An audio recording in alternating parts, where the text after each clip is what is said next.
आगे सारे बालक, बहुत सारे बालक एब्सेंट दिखाई दे रहे हैं भाई, क्या बात है?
Good afternoon Rishit.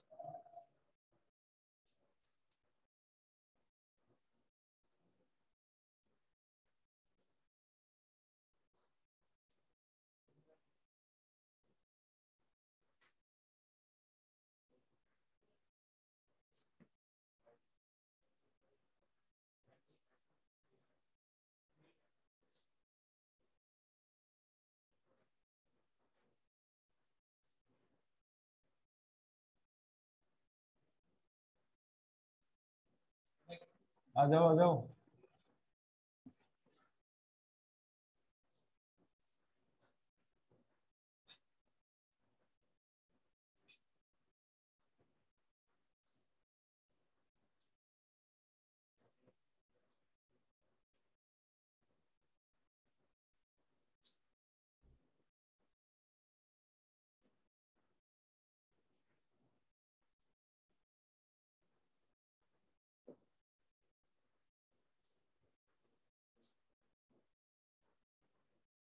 बेटा मेरी ही क्लास है बस, और किसी की क्लास नहीं है।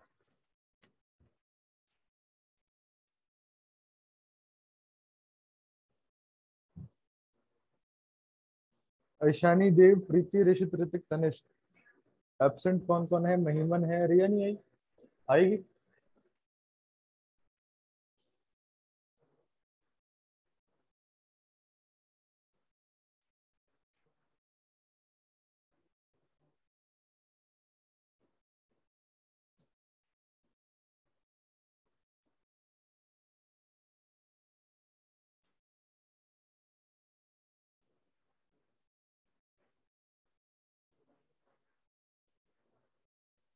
रिया नहीं है, महिमन नहीं, और कौन है? बाकी सब आ गए।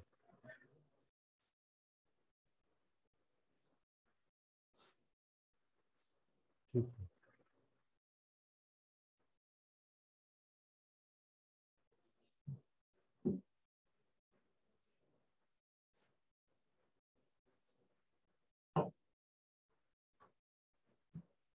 Good afternoon Tanishq. सर आपने 2 दिन से होमवर्क सेंड नहीं किया, आज करेंगे बेटा भर के। 2 दिन से इसलिए नहीं किया था क्योंकि ट्रायंगल्स का तो मैं काम दे रखा था मैंने करने के लिए। कल रात को उसकी डेडलाइन थी। नमस्ते। कल रात को उसकी डेडलाइन थी, तो अभी बहुत सारे बच्चों का उसका ही काम नहीं आया, इसलिए नहीं दिया था। आज मैं तुम्हें दूंगा लाइफ प्रोसेसेस का ढेर सारा काम, ठीक है? चलो।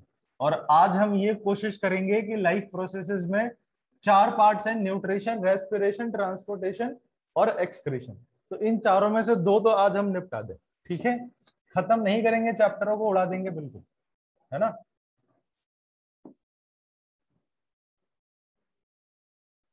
ये क्या हुआ भाई?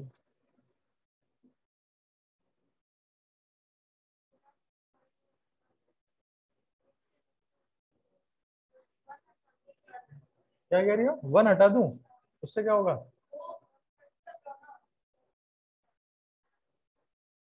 मैं तो कुछ सर्च नहीं कर रहा। अरे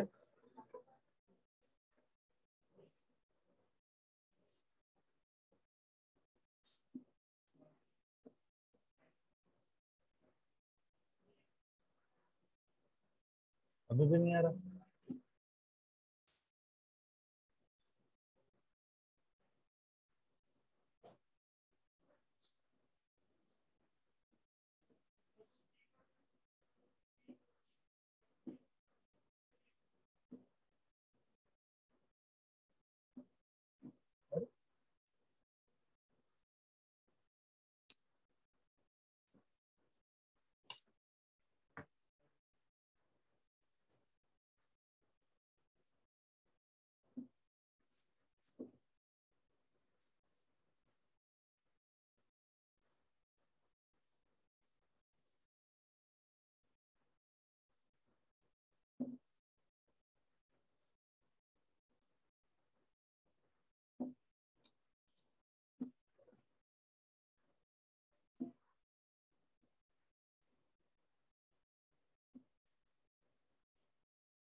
रिदमन,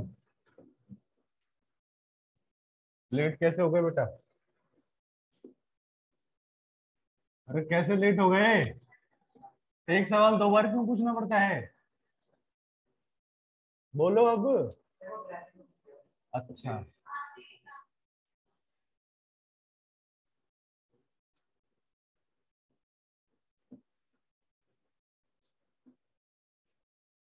ये तो दिख ही नहीं रहा होगा तुम्हें, कोई बात नहीं।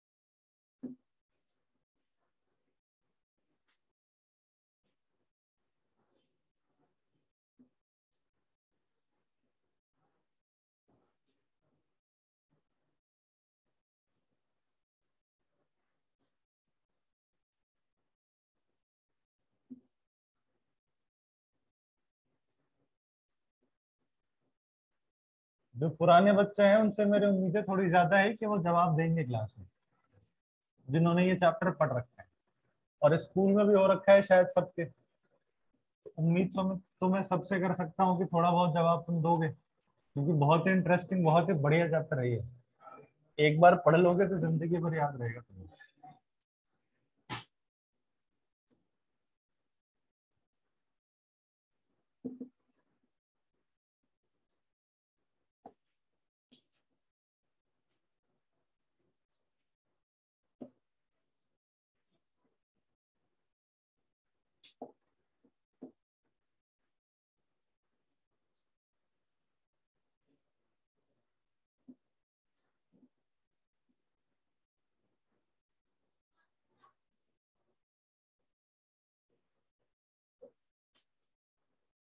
आगे सारे बालक, आवाज आ रही है? चलो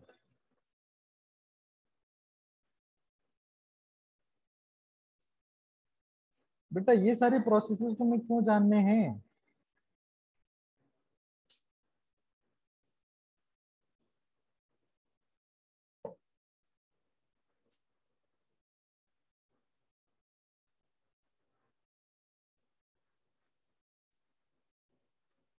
देखो, ऑनलाइन वाले बालक क्लियर नहीं दिख रहा तुम्हें? अभी भी नहीं दिख रहा? कोई बात नहीं। देखो,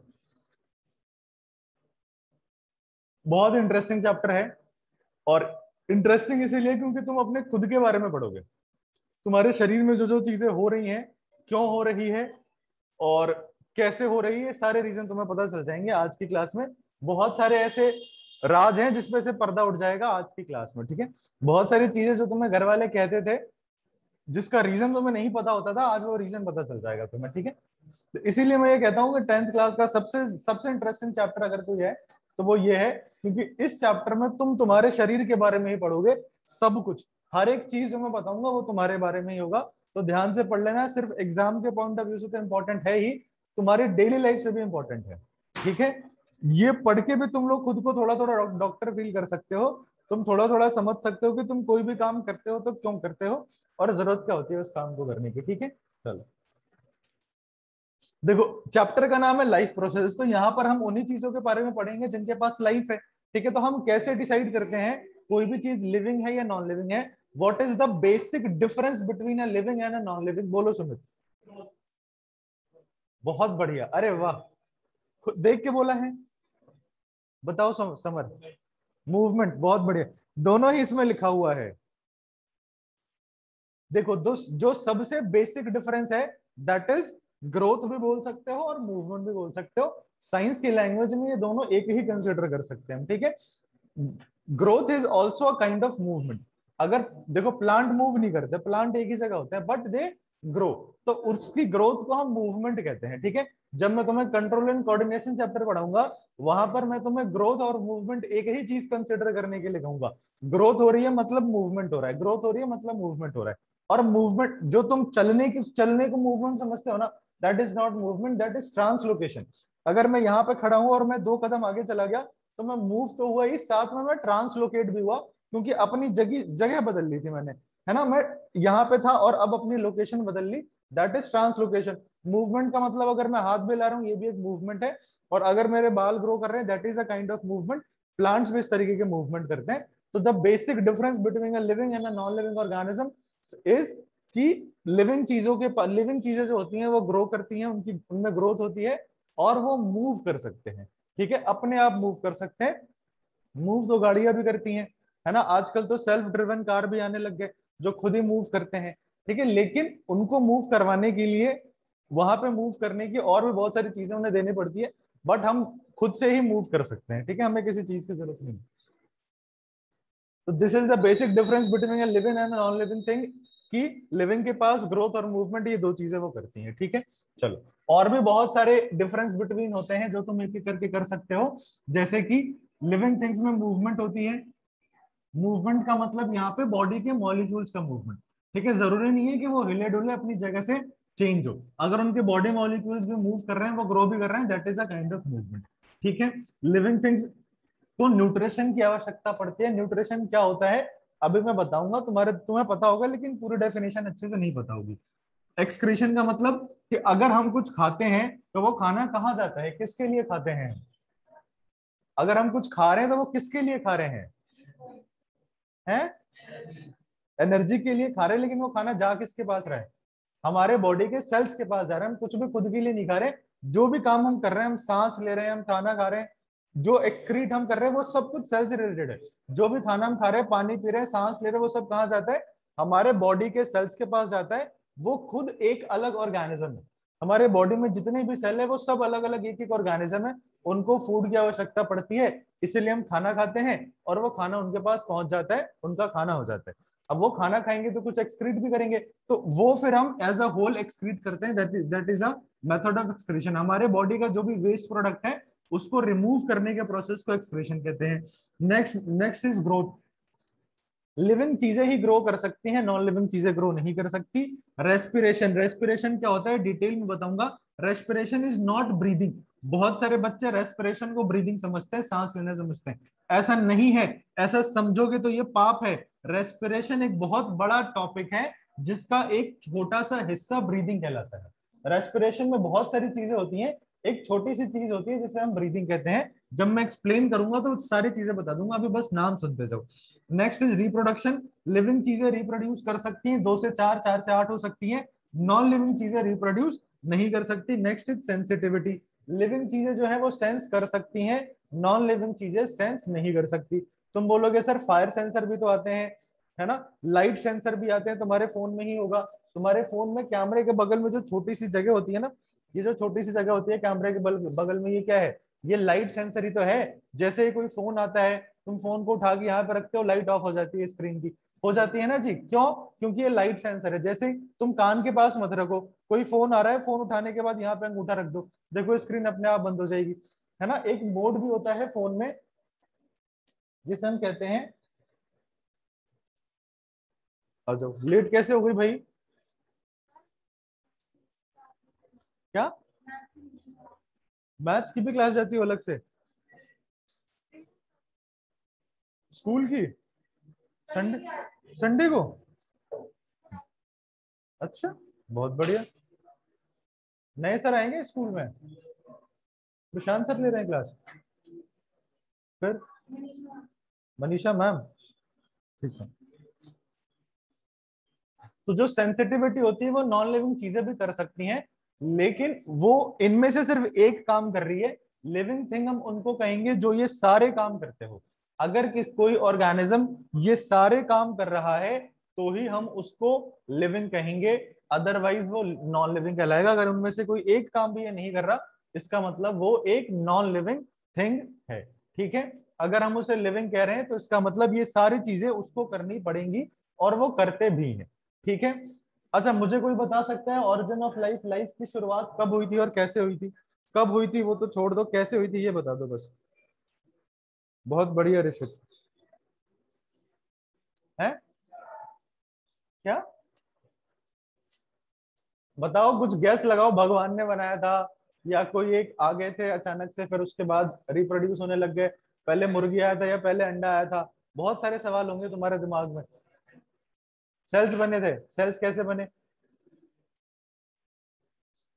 अरे कुछ तो बताओ, कभी सोचते नहीं हो, क्यूरोसिटी नहीं होती कि इतने सारे पेड़ पौधे जीव जंतु कहाँ से आ गए धरती पे? ऊपर से तो भगवान ने गिरा ही नहीं, नहीं भगवान बना रहे हैं। भगवान नहीं बनाते बेटा, भगवान के पास इतना टाइम नहीं है कि अरबों अरबों लोगों को बनाए बैठ के। ठीक है? और अरब में तो लोग है बस, कितने सारे पेड़ पौधे हैं, कितने सारे जीव जंतु हैं, एनिमल्स हैं, सेल्स हैं, बैक्टीरिया हैं। कैसे बनते हैं ये, कैसे बने थे फर्स्ट टाइम, ये बता दो बस। मंगल ग्रह से आए। बंदर से हम बने, और बंदर कैसे बने बेटा? बहुत बढ़िया है शान। देखो, बोलो क्या? जमीन में रहने वाले बैक्टीरिया कहाँ से आए? कहाँ से आए? हाँ, मॉलिक्यूल्स कहाँ से आए? सेल्स कहाँ से आए? मैं तुम्हें वही बताना चाह रहा हूँ, origin of life. Charles Darwin की एक बुक है ऑरिजिन ऑफ लाइफ, जिसमें कि उन्होंने सारी चीजों को एक्सप्लेन करा है। जब मैं तुम्हें इवोल्यूशन चैप्टर पढ़ाऊंगा बायो में, वहां पे भी तुम्हें बहुत सारी चीजों के बारे में पता चलेगा कि धरती पर लाइफ की शुरुआत कैसे हुई थी, और कैसे आज इतने तरह तरह के ऑर्गेनिज्म है। ऐसा नहीं है कि कभी भी डायरेक्ट ह्यूमन बन गए थे। आज तुम देखो, तुम्हारी आंखें बिल्कुल सही पोजीशन पे है, कान बिल्कुल सही जगह पे है, नाक बिल्कुल सही जगह पे है। तो ये अचानक थोड़ी हो गया है, ये होने में बेटा अरबों साल लगे हैं। समझ रहे हो? ये जो परफेक्ट बॉडी तुम्हें मिली है ना, ये जितने भी ऑर्गेनिजम्स हैं, उन्हें जो परफेक्ट बॉडी आज मिली हुई है, ये अरबों सालों का नतीजा है, एक बार में नहीं बनता। थोड़ी थोड़ी चेंजेस आती रहती है बॉडी में, आती रहती है। जो अच्छे चेंजेस होते हैं वो कैरी हो जाते हैं, और जो बुरे चेंजेस होते हैं वो बॉडी से एलिमिनेट होने लग जाते हैं। जैसे पूंछ थी पहले, है ना? हम मंकीज की जो फैमिली है, जो चिंपांजीज की फैमिली है, उसी से इवॉल्व हुए हैं।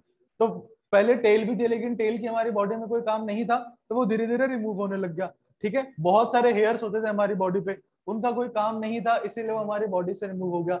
हमारी बॉडी में हर एक चीज जो तुम्हारी बॉडी में है ना, सबका कुछ ना कुछ काम है, सबका कुछ ना कुछ काम है। फालतू चीजें तुम्हारी बॉडी में कुछ भी नहीं है। आज जो है, आने वाले लाखों सालों में वो खत्म हो जाएगी। फालतू चीजें क्या क्या है हमारी बॉडी में बताओ, जिनका कोई काम नहीं है? हेयर्स का काम नहीं है?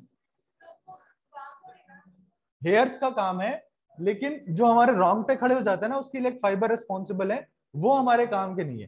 ठीक है? पहले के जमाने में क्या होता था कि जब शिकार करने के लिए कोई एनिमल्स आते थे, ठीक है, तो जो शिकार होने वाले एनिमल्स है ना, उनके रोंगटे खड़े हो जाते थे, तो उनको पता चल जाता था कि कोई शिकार करने आ रहा है। तो एक तो ये रीजन था। दूसरा, ठंड से बचने के लिए भी बालों का बड़ा होना जरूरी था।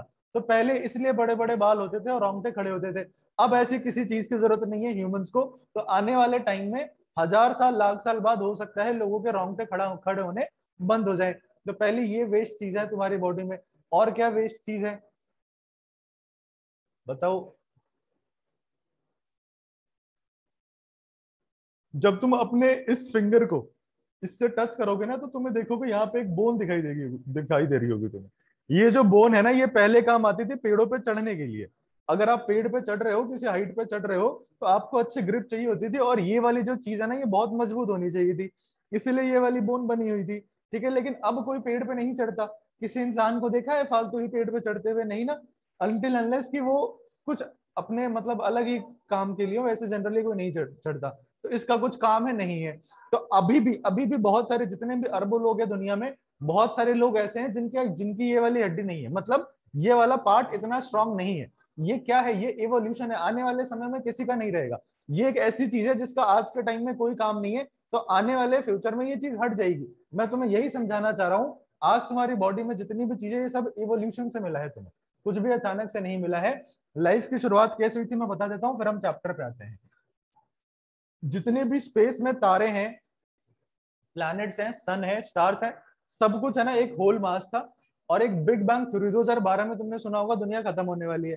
ठीक है? एक्चुअली में उस टाइम पे ये एक्सपेरिमेंट किया जा रहा था कि दुनिया बनी कैसे, तो उन्हें बिग बैंग थ्योरी के बारे में पता चला।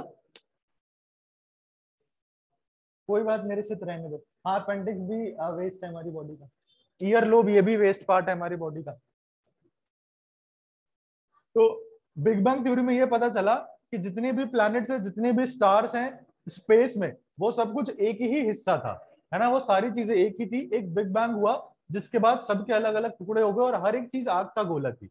हर एक जो टुकड़े बने वो हर एक चीज आग का गोला थी। ठीक है, किसी में जैसे अर्थ है, अर्थ का आज टुकड़ा टुकड़ा होगा तो जो अंदर की चीज है वो सिर्फ आग आग ही है ना, और जो बाहर वाली चीज है वो मिट्टी मिट्टी है। ठीक है, लेकिन अगर टुकड़े होंगे तो वो मिट्टी में भी आग लग जाएगी, वो आग के टुकड़े ही चारों तरफ फैलेंगे। तो वैसे ही फैला था स्पेस में, इसीलिए स्टार्स आज के टाइम में भी बेटा मूव कर रहे हैं। न्यूटन का फर्स्ट लॉ क्या कहता है, अगर कोई चीज मोशन में रहेगी तो मोशन में ही रहेगी। ये बहुत बड़ा टुकड़ा था अर्थ का, अर्थ का सॉरी, स्पेस में जितनी भी चीजें थी ना, ये एक बहुत बड़ा टुकड़ा है, इसके टुकड़े हो गए, एक बार ये चीज मूव कर गई, इसके टुकड़े टुकड़े अलग हो गए, है ना। तो अब ये चीज है ना कंटिन्यूअसली मूव करती जाएगी, क्योंकि न्यूटन के फर्स्ट लॉ के अकॉर्डिंग एक बार अगर कोई चीज मोशन में आ गई तो वो मोशन में रहेगी जब तक कि एक्सटर्नली कोई फोर्स इस पे ना लगे। तो स्पेस में तो कोई फोर्स इन पे लग नहीं रहा, तो हर एक चीज जो स्पेस में है ना वो अपनी जगह से दूर जाती जा रही है, जाती जा रही है, जाती जा रही है। अब अर्थ क्यों नहीं जा रहा दूर सन से, मार्स क्यों नहीं जा रहे सन से, क्योंकि उन पर एक एक्सटर्नल फोर्स लग रहा है बेटा। ये बीच में तुम्हारा सन है ना, ये ऑर्बिट्स बने हुए जिसमें कि प्लैनेट्स घूमते रहते हैं, तो इन पर सन का एक फोर्स लग रहा है, इसीलिए दूर नहीं जा रहे। लेकिन बहुत सारे स्टार्स जो कि हमारे सोलर सिस्टम से दूर हैं और जिन पर कोई फोर्स नहीं लग रहा, वो और दूर जाते जा रहे हैं और जाते जाएंगे। जब तक वो जिंदा है जब तक वो जाते रहेंगे। ठीक है, हो सकता है कि जाते जाते वो धीरे धीरे खुद की उनका जो अमाउंट है वो कम होता जाए और खत्म हो जाए, लेकिन वो मूव करते रहेंगे। तो ऐसे ही बना था, इनमें से ही एक टुकड़ा था अर्थ। अब जो अर्थ जब बना था वो पूरी तरीके से एक आग का गोला था, उस पर कुछ भी नहीं था, एक फायर बॉल था आग, एक फायर बॉल था अर्थ, है ना, और कुछ भी नहीं था उस पर। क्या हुआ, धीरे धीरे जहां पे भी आग होती है वहां पे बहुत सारे गैसेस होते हैं, उन गैसेस के कारण क्लाउड्स फॉर्म होने लग गए, और क्लाउड्स फॉर्म होने के बाद बारिश होने लग गई। तो जब बारिश हुई तो वो जो आग थी अर्थ की वो धीरे धीरे धीरे धीरे ठंडी होने लग गई। अब जब आग बुझाओगे तो धुआं निकलता है, तो जितनी आग बुझती गई उतना धुआं बनता गया, उतने क्लाउड्स बनते गए। तो खूब बारिश हुई, खूब बारिश हुई, और जो आग का गोला था अर्थ वो पूरी तरीके से पानी से भर गया। पूरा जो अर्थ था वो किससे भर गया, पानी से भर गया। ठीक है, अभी भी धरती पे कोई ऑर्गेनिजम्स नहीं है। ठीक है, ऑर्गेनिजम्स की शुरुआत कैसे हुई थी अब समझो। अब हमारे अर्थ पे क्या है, अब हमारे अर्थ पे सिर्फ पानी है, हमारे अर्थ पे सिर्फ पानी है, चारों तरफ सिर्फ पानी है। और अगर हम गैसेस की बात करें तो आज की तरह ऑक्सीजन और नाइट्रोजन और कार्बन डाइऑक्साइड नहीं था उस टाइम पे। उस टाइम पे कौन सी गैसेस थी, मीथेन गैसेस थी। मीथेन गैस क्या होती है, जो कि मीथेन गैस थी, हाइड्रोजन गैस थी, ये वैसी गैसेस होती हैं जो कि आग बुझने के बाद हमें मिलती हैं। ठीक है, तो यही सारी गैसेस चारों तरफ एटमॉस्फेयर में थी। और क्या था बेटा, और सूरज भगवान तो हमेशा से थी। अरे सूरज का बहुत बड़ा रोल है धरती बनाने में। सूरज थे और ये कुछ गैसेस थी और पानी था, है ना, और हमारा अर्थ था। अब क्या हुआ,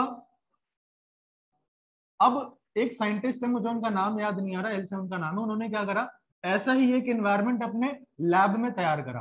ठीक है, सूरज की रोशनी के लिए उन्होंने इलेक्ट्रिसिटी का इस्तेमाल किया, ये सारी गैसेस ले लिया, पानी ले लिया, और फिर देखा, जब एक्सपेरिमेंट करवाया तो एक हफ्ते 2 हफ्ते बाद उन्हें कोई ऐसी चीज मिली जो खुद के रेप्लिकास बना रही थी।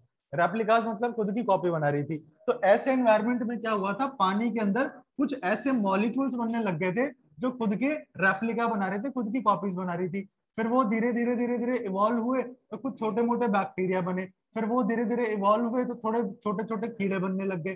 फिर वो थोड़े थोड़े इवॉल्व हुए तो पानी में रहने वाले ऑर्गेनिज्म बन गए। वो थोड़े थोड़े इवॉल्व हुए तो पानी से निकल के धरती पे आने वाले ऑर्गेनिजम्स बन गए, जिसे हम एम्फीबियंस भी कहते हैं। वो धीरे धीरे इवॉल्व हुए तो फिर नए नए ऑर्गेनिजम्स बनने लग गए। तो इसका मतलब ये हुआ कि धरती पे आज जितनी भी चीजें है ना वो सब एक ही चीज से इवॉल्व हुई है। अगर तुम कहते हो कि हम मंकी के फैमिली से हैं और बर्ड्स अलग फैमिली से हैं और मैमल्स अलग फैमिली से हैं, रेप्टाइल्स अलग फैमिली से हैं, ऐसा नहीं है बेटा। हर एक चीज एक ही चीज से इवॉल्व हुई है, हर एक चीज एक ही चीज से इवॉल्व हुई है। अब मैं तुम्हें एक छोटा सा और एग्जांपल देता हूँ, छिपकली और बैट। छिपकली और बैट तुम्हें दोनों अलग अलग चीजें दिखती होंगी लेकिन दोनों एक ही है। छिपकली क्या होती है, मेरे ड्राइंग गंदी है हंसना मत, ये मान लो ये छिपकली है, ये इसके पैर है। ठीक है, तो क्या हुआ था, छिपकली के जो पैर हैं इनके बीच में स्किन आने लग गई, इसे हम वेरिएशन कहते हैं, थोड़ा थोड़ा चेंज आने लग जाता है। ये स्किन बढ़ती गई बढ़ती गई बढ़ती गई, ये स्किन बढ़ती गई बढ़ती गई बढ़ती गई, और एक नया ऑर्गेनिज्म बन गया जिसे कि तुम बैट कहते हो, चमगादड़ कहते हो। ऐसे ही सारे ऑर्गेनिज्म बने हैं। हर एक ऑर्गेनिज्म जो तुम्हें आज दिखाई दे रहे हैं वो किसी ना किसी ऑर्गेनिज्म से इवॉल्व हुए हैं। और सबसे पहला ऑर्गेनिज्म कहाँ बना था, समुद्र के अंदर बना था, जो कि एक सेल का टाइप था। ठीक है, एक ऐसी चीज थी जो खुद के रेप्लिकास बना रही थी, फिर सेल्स बने, बैक्टीरिया बने, माइक्रो ऑर्गेनिजम्स बने, पानी वाले ऑर्गेनिजम्स बने, पानी से बाहर आने वाले ऑर्गेनिजम्स बने, धरती पर रहने वाले ऑर्गेनिजम्स बने, डायनासोर्स बने, फिर डायनासोर्स खत्म हुए तो और भी ज्यादा ज्यादा इवोल्यूशन हुआ, और भी ज्यादा तरीके के ऑर्गेनिजम्स बनने लग गए, क्योंकि डायनासोर्स क्या करते थे, ज्यादा ऑर्गेनिजम्स को रहने नहीं देते थे, ठीक है, तो वो सर्वाइव ही नहीं कर पाते थे, खत्म हो जाते थे। तो जैसे ही डायनासोर खत्म हुए, धरती पे बहुत सारे ऑर्गेनिजम्स और नए बनने लग गए, उनकी पॉपुलेशन बढ़ने लगी नए नए ऑर्गेनिजम्स की, जब तक डायनासोर्स थे बहुत कम थे। तो इस तरीके से आज इतने सारे तरीके के ऑर्गेनिजम्स हमारे आसपास हैं, और हर एक ऑर्गेनिज्म जो आज जैसा दिख रहा है, आने वाले 1 लाख 2 लाख साल बाद किसी और तरीके का दिखेगा, मतलब कुछ उसकी बॉडी में चेंज आएंगे, उसके 2-5 लाख साल बाद किसी और तरीके का दिखेगा। अब ह्यूमन सबसे समझदार हैं, तो ह्यूमंस ने ये पता लगा लिया कि आने वाले टाइम में किस तरीके का इवोल्यूशन हो सकता है ह्यूमन बॉडी में, ठीक है। अब ये जो इवोल्यूशन होता है, ये 2-5 सालों 100 सालों में नहीं होता, ये लाखों सालों में होता है, थोड़ा थोड़ा थोड़ा थोड़ा चेंज आता आता रहता है बॉडी में। तो ये पता किया गया कि जब जो ह्यूमंस का इवोल्यूशन होगा, उसमें जो आने वाले ह्यूमंस होंगे, उनके हाथ पंजे जो है वो कंपेरेटिवली थोड़े बड़े होंगे, पैरों के पंजे भी थोड़े बड़े होंगे, ताकि वो पानी में स्विम भी कर सके इजिली, ठीक है। उनका जो सर होगा वो थोड़ा सा बड़ा हो जाएगा, ठीक है, ये जो हेड वाला पोर्शन है वो थोड़ा सा और बड़ा हो जाएगा, आंखें जो है वो बड़ी हो जाएंगी, गोल हो जाएंगी। तो ये ह्यूमन का एवोल्यूशन है, जो लाखों सालों बाद देखा जाएगा ह्यूमंस में। सिर्फ ह्यूमंस में नहीं होता, हर एक ऑर्गेनिज्म में होता है, लेकिन ह्यूमन सेल्फिश है, उसने सिर्फ ह्यूमन का ही पता किया, बाकी सारे ऑर्गेनिज्म से भी होता रहता है, ठीक है। तो इस तरीके से धरती पर लिविंग चीजों की शुरुआत होती है, ठीक है। अब हम आते हैं हमारे चैप्टर पर। लिविंग नॉन लिविंग चीजों के बीच में डिफरेंस बता दिया। अब देखो, लाइफ प्रोसेसेस क्या होते हैं, हर वो एक्टिविटी जो हमें जिंदा रहने में मदद करती है, जो हमें सरवाइव करने में मदद करती है, उन सारी एक्टिविटीज को हम लाइफ प्रोसेस कह सकते हैं। हाँ, वॉल्केनो से मरे थे बेटा, वॉल्केनो से नहीं मरे थे, वॉल्केनो जमीन से निकलती है, वो एक ऐसी चीज से मरे थे जो आसमान से गिरी थी, तो वॉल्केनो नहीं कह सकते हम उसको, ठीक है। लाइफ प्रोसेसेस क्या होते हैं, वो सारी एक्टिविटी जो हमें जिंदा रहने में, सर्वाइव सर्वाइव करने में मदद करती हो, उन सारी एक्टिविटीज को हम लाइफ प्रोसेसेस भी कहते हैं, ठीक है। जैसे कि जिंदा रहने के लिए हमें क्या क्या जरूरी है, न्यूट्रिशन जरूरी है, खाना खाना जरूरी है, ठीक है। खाना खा के कहाँ चला जाएगा, पेट में चला जाएगा, लेकिन खाने की जरूरत तो बॉडी के हर एक हिस्से को है, तो उस खाने को ट्रांसपोर्ट भी होना पड़ेगा बॉडी के डिफरेंट डिफरेंट पार्ट्स तक, तो दैट इज ट्रांसपोर्टेशन। रेस्पिरेशन क्या है, खाना क्यों खा रहे हैं हम, खाना इसलिए खा रहे ताकि एनर्जी आ सके, मैं बोल सकूं, तुम सुन सको, बैठ सको, सोने में भी एनर्जी लगती है, हर एक काम जो तुम कर रहे हो, अभी सुन रहे हो, बैठे हो, तब भी तुम्हारी बॉडी में एनर्जी बन रही है, एनर्जी वेस्ट हो रही है, तो खाने से एनर्जी बनने के प्रोसेस को रेस्पिरेशन कहते हैं। खाना खा लिया, कुछ ऐसी भी चीजें होती हैं जो जिसकी जरूरत हमारी बॉडी को नहीं होती, that are called waste products. उन वेस्ट प्रोडक्ट्स को बॉडी से निकालने के प्रोसेस को एक्सक्रीशन कहते हैं।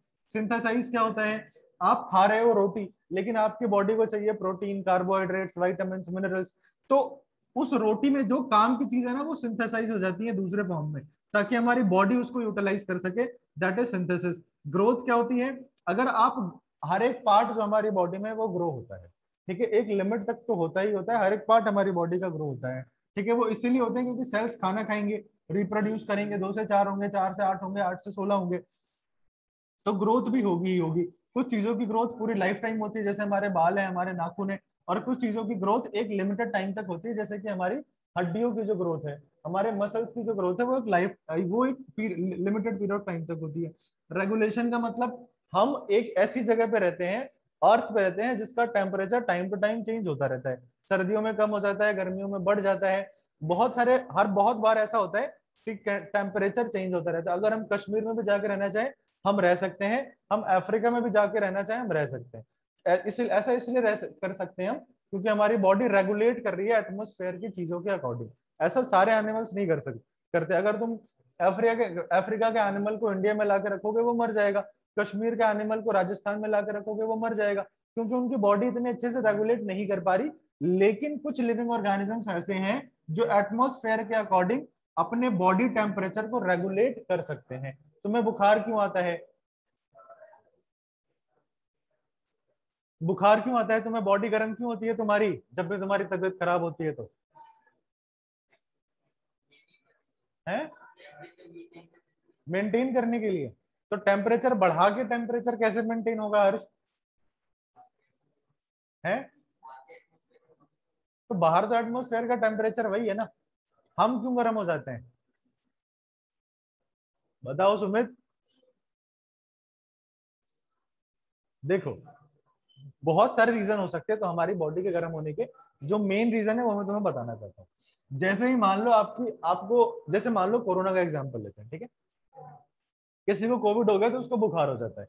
क्यों होता है बुखार? जैसे ही कोविड हमारी बॉडी के अंदर गया, हमारे फेफड़ों को उसने अटैक कर दिया, तो हमारे बॉडी का इम्यून सिस्टम क्या चाहेगा? हमारे बॉडी का इम्यून सिस्टम हमारा सोल्जर है, वो हमें प्रोटेक्ट करना चाहता है बाहर के सारे ऑर्गेनिज्म से, माइक्रो ऑर्गेनिज्म से। तो हमारा इम्यून सिस्टम क्या करेगा? उसके अंदर हमारे ब्लड में एंटीबॉडीज होती है, वो आपस में टकराने लग जाती हैं, जिसके कारण बॉडी का टेम्परेचर बढ़ जाता है। और वो इसलिए बढ़ता है ताकि ज्यादा टेम्परेचर में वो जो कोविड के वायरस थे वो खत्म हो जाए।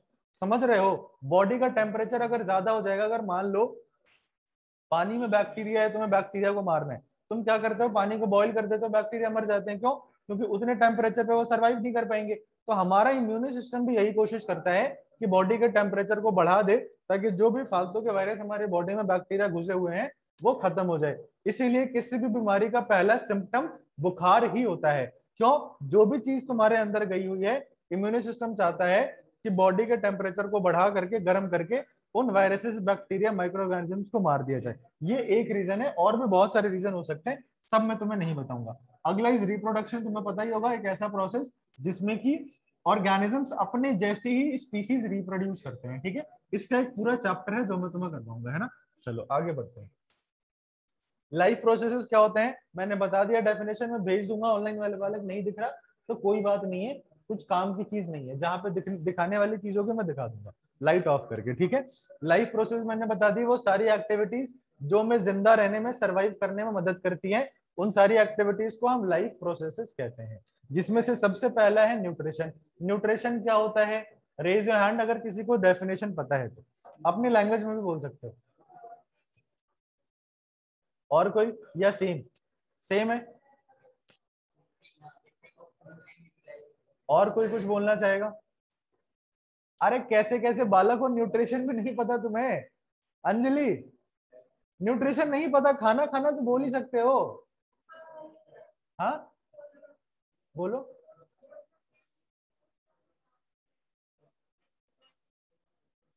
बाहर से फूड इनटेक करना, दैट इज न्यूट्रिशन, है ना। और कोई ऑनलाइन वाले बालक कुछ कहना चाहेंगे?